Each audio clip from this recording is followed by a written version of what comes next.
Yo, good morning mga igala. So ito yung mga, pakita ko sa inyo, ito yung mga na-purchase natin na mga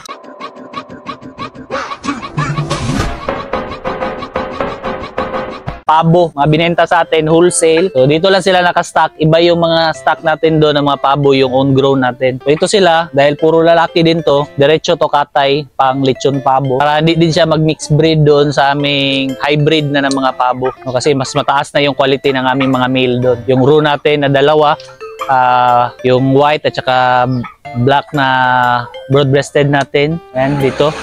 And dito, dahil magluto na tayo ng pabo, syempre, dito tayo sa ating mga tanim na tanglad. So, aside sa tanglad, meron din tayo Madre de Agua dito. Pakain pa rin to sa mga pabo.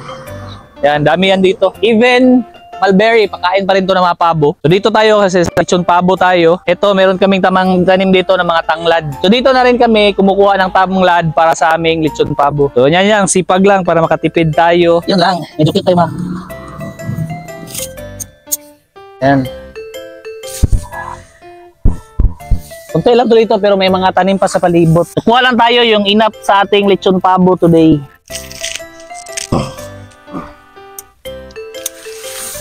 So ikat lang natin. Enough na to. Enough lang to sa 5 kilos na lechon pabo na order. Yan, linisin na. Let's go!